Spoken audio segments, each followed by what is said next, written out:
문창극 총리 후보자의 부적절한 발언이 파문을 일으켰지만 그가 일했던 중앙일보는 문 후보자를 감싸는 모습을 보였습니다. 노회찬 전 의원이 삼성 엑스파일 손해배상 청구 소송에서 이번에는 최종 승소했습니다. 오늘 나온 주요 뉴스들 살펴보겠습니다. 황준호 뉴스 취재팀장 나와 있습니다. 어서 오십시오. 예. 중앙일보는 어떻게 보도를 하고 있어요? 예, 오늘이교에서 했던 부적절한 발언에 대해서는 3면 하단 기사로 간단하게 처리하고 말았습니다. 대신에 편집국장 출신인 박보균 대기자가 긴 칼럼을 써서 자기의 선배였던 문 후보자를 감쌌습니다. 박보균 대기자는 문 후보자가 중앙일보에 썼던 문창극 칼럼의 토막들을 인용하면서 애국심과 자유가치 수호에서 뚜렷하다. 자유민주적 보수주의자다. 색채는 선명하다. 자기 소신에 온정을 넣었다라고 칭찬을 많이 했습니다. 또 문창국 후보자는 주저하지 않는다. 글은 주춤하지 않는다. 민감한 논쟁에서 그렇다라고도 썼습니다. 문 후보자의 글이나 말을 보면 주저하지 않는다는 평가는 틀리지 않은 것 같습니다. 다만 주저함 없이 친미적이고 주저함 없이 구구적이었다는 게 문제였고요. 박근혜 대통령을 비판하다가 칭찬으로 돌아섰을 때도 주저함이 없었습니다. 네, 중앙일보 일선 기자들 생각도 비슷하던가요? 예, 중앙일보 기자들이 비록 익명이지만 이런저런 매체들에다가 문창국 후보를 비판하거나 또는 혹평하는 얘기들을 하고 있습니다. 그러니까 박보균 대기자의 칼럼하고는 다른 시각인데요. 또 그러면서 이런저런 뒷말들이 나오고 있습니다. 문창국 총리 후보자가 중앙일보를 떠날 때 좀 안 좋은 관계로, 회사하고 안 좋은 관계로 떠났기 때문에 중앙일보가 사실은 문창국 후보가 총리가 되는 것을 그렇게 원하지 않는다, 이런 얘기도 돌고 있습니다. 만약에 이 말이 사실이라면 박보균 대기자의 그 문창국 극찬 칼럼이 왜 나왔는지, 어떻게 나올 수 있었는지 설명이 안 됩니다. 그래서 사이가 안 좋다고 대놓고 혹평할 수는 없으니까 일단은 좀 좋은 모습을 보이려는 거 아니냐, 이런 해석들이 나오고 있습니다.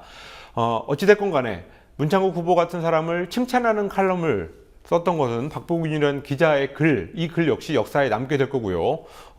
회사와의 관계를 고려해서 특정 인물을 칭찬하거나 비판하는 칼럼을 쓰는 것, 이것은 언론이 할 일은 아닌 것 같습니다.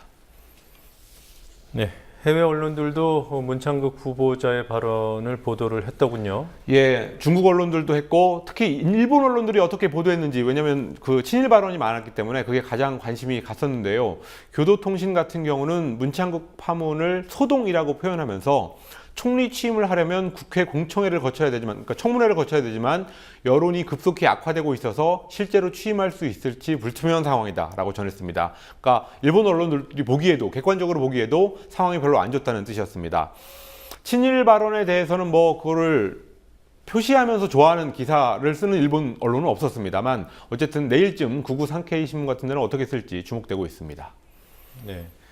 문창극 후보의 발언들 부적절한 대목이 여러 군데 있습니다만 예. 언론관을 드러내는 부분도 있었어요? 예, 대개 문제가 됐던 발언들은 역사관 이런 것들을 보여주는 것들이었지만 오마이뉴스가 고려대 미디어학부 석좌교수로 강단했었던 작년에 했던 그 언론관을 보여주는 말은 오늘 보도했습니다.